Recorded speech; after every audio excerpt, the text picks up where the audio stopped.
하나님의 말씀 요한복음 8장 1절부터 11절까지 다 같이 읽겠습니다. 다 각각 집으로 돌아가고 예수는 감람산으로 가시다.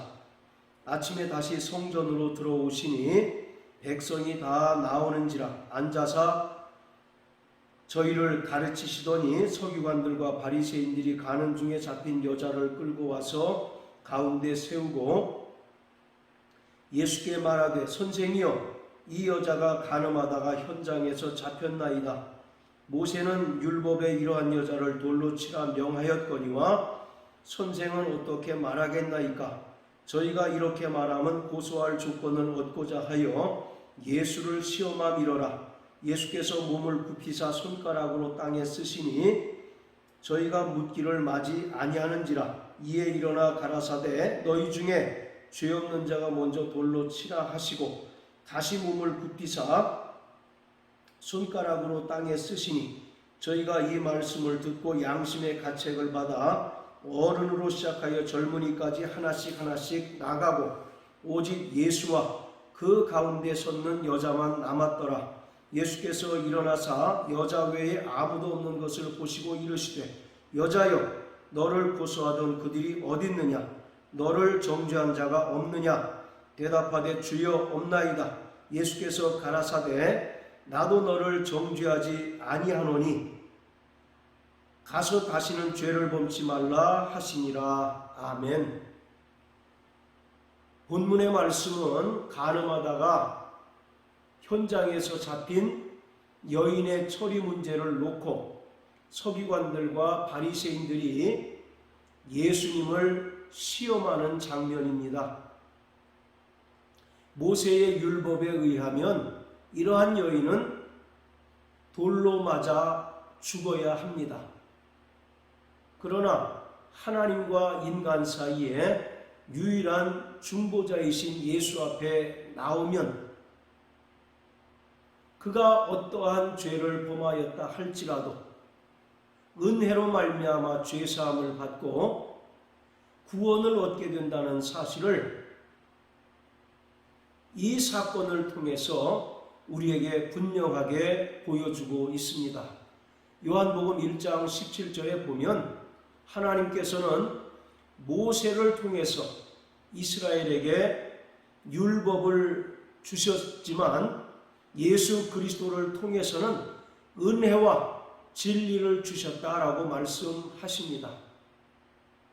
모세의 율법은 정죄하는 법이요 모든 인간들로 하여금 자신이 죄인임을 깨닫게 하는 법입니다. 그렇기 때문에 율법을 통해서 구원받을 자가 아무도 없지만 예수께서 이 땅에 오셔서 베푸신 그 은혜와 진리는 어떠한 죄를 범한 자라 할지라도 예수 앞에 와서 자신이 죄인임을 고백하면 모든 죄사함을 받고 진리 안에서 죄와 사망의 권세로부터 노임을 얻게 된다는 사실을 우리는 믿는 자들입니다. 이스라엘 백성들은 지금도 계속해서 모세가 예언한 참 선지자가 나타나기를 기다리고 있습니다. 신명기 18장 15절에서 모세는 여호와 하나님께서 자신과 같은 선지자를 일으키실 것이라는 것을 예언하고 있습니다. 이 말씀이 이루어지기를 이스라엘 사람들은 지금도 여전히 기다리고 있습니다. 그런 유대인들에게 침례 요한이 나타났습니다. 침례 요한이 그의 범상치 않은 모습으로 광야에서 회개의 침례를 선포합니다. 구약의 엘리야와 같이 약대 털옷을 입고 메뚜기와 석청을 먹으며 회개의 침례를 베푸는 모습을 보니 유대인들 입장에서는 이 사람이 모세가 예언한 그 선지자인가 보다 라고 생각합니다. 그래서 유대인들이 침례 요한에게 찾아가서 당신이 모세가 예언한 그 선지자가 맞습니까? 라고 묻습니다. 그랬더니 침례 요한은 나는 모세가 예언한 그 선지자가 아니다 라고 분명하게 답을 합니다. 자, 우리 요한복음 1장을 다 같이 한번 보십니다. 요한복음 1장 19절부터 23절까지입니다. 유대인들이 예루살렘에서 제사장들과 레위인들을 요한에게 보내어 내가 누구냐 물을 때에 요한의 증거가 이러하니라. 요한이 드러내어 말하고 숨기지 아니하니 드러내어 하는 말이 나는 그리스도가 아니라 한데 또 묻되 그러면 무엇 내가 엘리야냐 가로되 나는 아니라 또 묻되 내가 그 선지자냐 대답하되 아니라 또 말하되 누구냐 우리를 보낸 이들에게 대답하게 하라. 너는 내게 대하여 무엇이라 하느냐 가로되 나는 선지자 이사야의 말과 같이 주의 길을 곧게 하라고 광야에서 외치는 자의 소리로라 하니라. 유대인들이 당신이 그리스도입니까? 라고 묻습니다. 그랬더니 나는 아니다 라고 답하니까 21절에서 그러면 당신이 모세가 예언한 그 선지자가 맞습니까? 라고 물었더니 요한은 나는 다만 이사야의 예언과 같이 주의 길을 곧게 하라고 광야에서 외치는 자의 소리일 뿐이다 라고 대답합니다.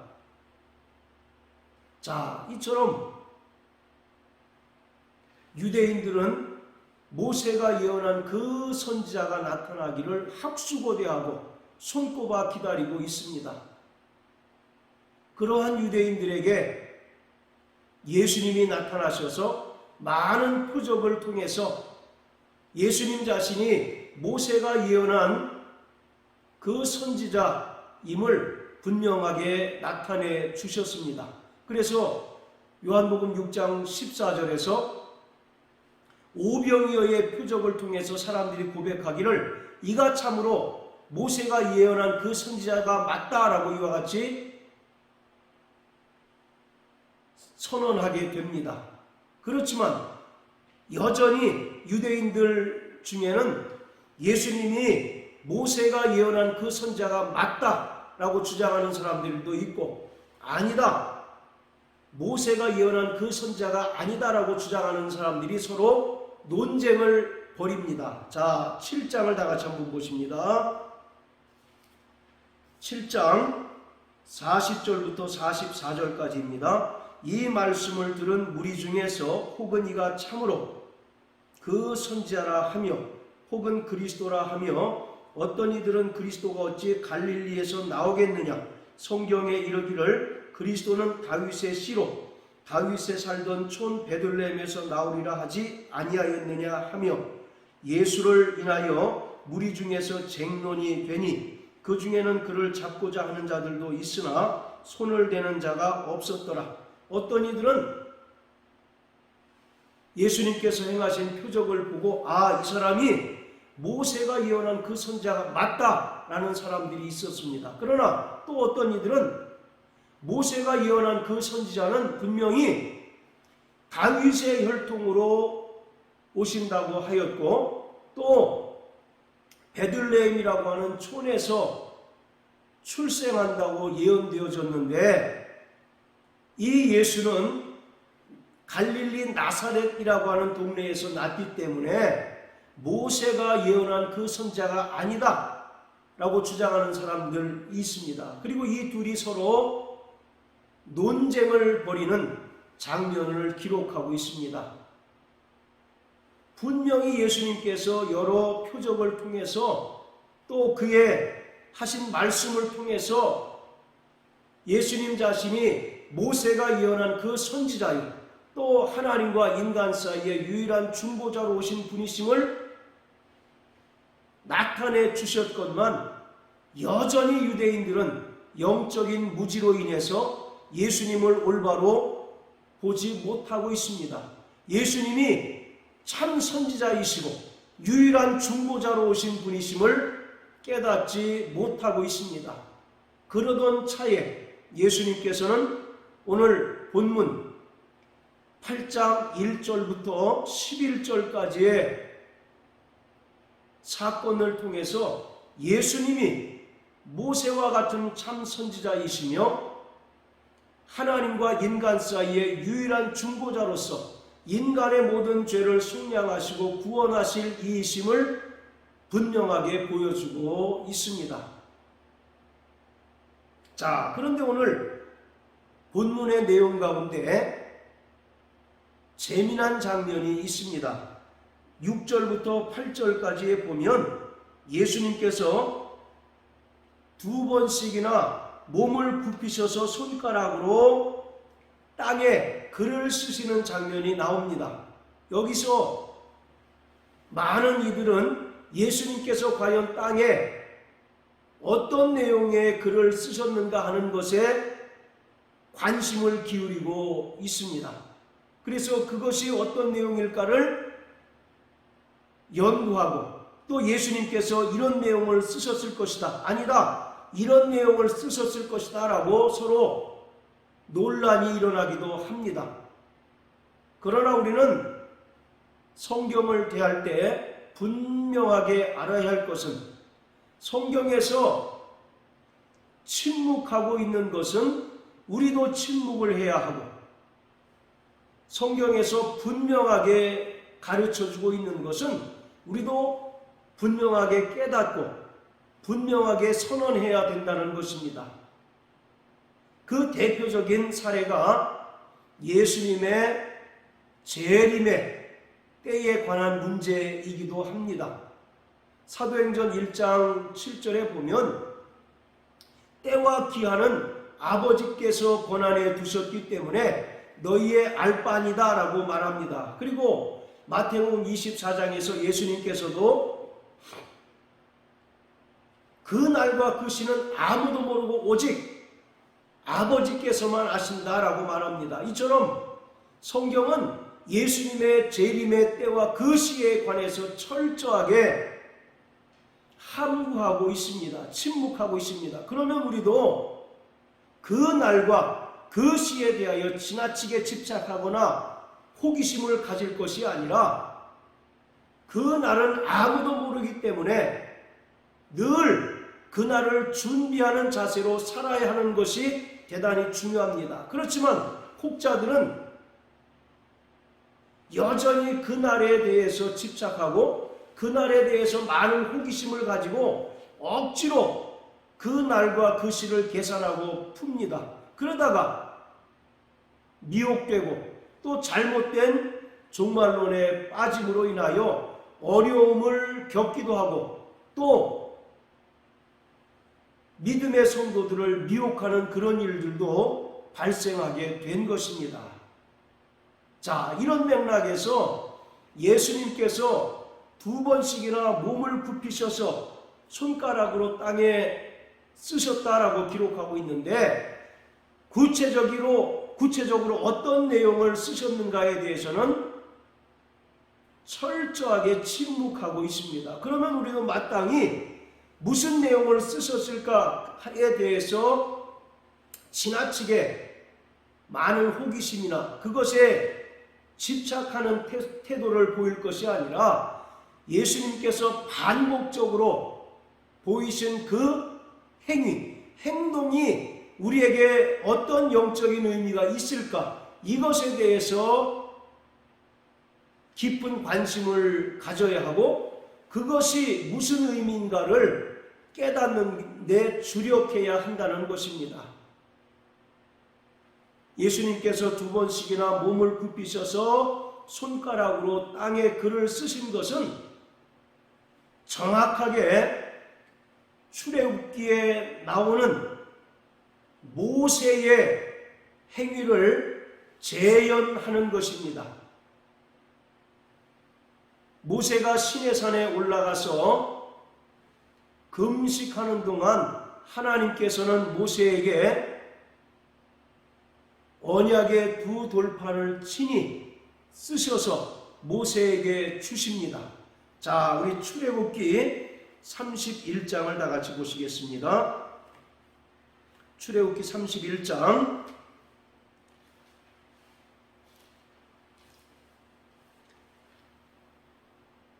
18절입니다. 여호와께서 시내산에서 모세에게 이르시기를 마치신 때에 증거판 둘을 모세에게 주시니 이는 돌판이요 하나님이 친히 쓰신 것이더라. 여기서 친히라고 하는 말은 밑에 관조 해석이 나와 있는데 손가락으로 라는 뜻입니다. 이처럼 하나님께서 시내산에서 금식하는 모세에게 친히 십계명을 기록한 언약의 두 돌판을 주십니다. 그리고 32장에서 모세는 하나님께서 주신 언약의 두 돌판을 가지고 시내산에서 내려옵니다. 그런데 모세가 시내산에서 내려오니 그 밑에는 아주 희한한 광경이 벌어지게 됩니다. 이스라엘 백성들이 아론을 새로운 대표자로 뽑고 금을 모아가지고 애굽의 소를 연상케 하는 금신상을 만듭니다. 그러면서 이것이 우리를 애굽에서 인도한 여호와 하나님이다 라고 하고 또 춤추며 노래하는 그런 장면이 발생을 합니다. 이에 모세는 크게 분노하고 자신이 하나님께 받은 언약의 두 돌판을 던져서 깨뜨립니다. 자, 32장 18절부터 16절부터 18절까지 19절까지 다 같이 읽겠습니다. 그 판은 하나님이 만드신 것이요 글자는 하나님이 쓰셔서 판에 새기신 것이더라. 여호수아가 백성의 떠듦을 듣고 모세에게 말하되 진중에서 싸우는 소리가 나나이다. 모세가 가로되 이는 승전가도 아니요 패하여 부르짖는 소리도 아니라 나의 듣기에는 노래하는 소리로다 하고 진에 가까이 이르러 송아지와 그 춤추는 것을 보고 대노하여 손에서 그 판들을 산 아래로 던져 깨뜨리니라. 하나님께서 직접 쓰셔서 모세에게 언약의 두 돌판을 주셨지만 모세는 이스라엘 백성들이 우상 숭배하는 죄를 보고 크게 분노하여 언약의 두 돌판을 던져서 깨뜨립니다. 그런데 하나님께서는 이러한 모세에게 새롭게 언약의 두 돌판을 주십니다. 자, 34장입니다. 34장 1절 다 같이 읽겠습니다. 여호와께서 모세에게 이르시되 너는 돌판 둘을 처음 것과 같이 깎아 만들라. 내가 깨뜨린 바 처음 판에 있던 말을 내가 그 판에 쓰리니. 자, 그리고 28절입니다. 모세가 여호와와 함께 40일 40야를 거기 있으면서 떡도 먹지 아니하였고 물도 마시지 아니하였으며 여호와께서는 언약의 말씀 곧 십계를 그 판들에 기록하였더라. 자, 이처럼 모세가 하나님께서 주셨던 언약의 두 돌판을 깨뜨리자 새롭게 십계명이 기록된 언약의 두 돌판을 주십니다. 그런데 중요한 것은 처음 언약의 두 돌판을 모세가 깨뜨린 사건과 이에 하나님께서 새롭게 언약의 두 돌판을 주신 그 사건 사이에는 모세가 이스라엘의 죄로 인하여 하나님께 나아가 중보하는 그러한 내용이 기록되어져 있습니다. 자, 32장 30절부터 35절까지입니다. 이튿날 모세가 백성에게 이르되 너희가 큰 죄를 범하였도다. 내가 이제 여호와께로 올라가노니 혹 너희의 죄를 속할까 하노라 하고 여호와께로 다시 나아가 여짜오되 슬프도소이다. 이 백성이 자기들을 위하여 금신을 만들어 싸우니 큰 죄를 범하였나이다. 그러나 합의하시면 이제 그들의 죄를 사하시옵소서. 그렇지 않사오면 원컨대 주의 기록하신 책에서 내 이름을 지워버려 주옵소서. 여호와께서 모세에게 이르시되 누구든지 내게 범죄하면 그는 내가 내 책에서 지워버리라. 이제 가서 내가 내게 말한 곳으로 백성을 인도하라. 내 사자가 내 앞서 가리라. 그러나 내가 보응할 날에는 그들의 죄를 보응하리라. 여호와께서 백성을 치시니 이는 그들이 아론에 만든 바 그 송아지를 만들었음이더라. 자, 모세가 이스라엘의 범죄 때문에 하나님께 나아가서 하나님 저들의 죄를 사하여 주옵소서. 32절에 보면 하나님 저들이 금신을 만들어서 하나님께 범죄하였습니다. 그러나 하나님께서 원하시면 그들의 죄를 사하여 주옵소서. 그렇지 않다면 내 이름을 주의 기념책에서 지워주옵소서라고 이와 같이 하나님께 이스라엘 백성들의 우상 숭배의 죄를 인해서 중보하는 내용이 나옵니다. 32절에 그러나 합의하시면 이제 그들의 죄를 사하시옵소서라고 하는 말은 마치 예수님께서 십자가에 달려 죽으시면서 아버지여 저들의 죄를 사하여 주옵소서. 저들이 자기의 죄를 알지 못합니다 라고 하나님께 호소하고 부르짖었던 그러한 내용과 맥락을 같이 합니다. 자, 이처럼 첫 번째 언약의 돌판과 두 번째 언약의 돌판 사이에 모세가 이스라엘 백성들의 죄를 인하여 하나님께 중보하는 내용이 나옵니다.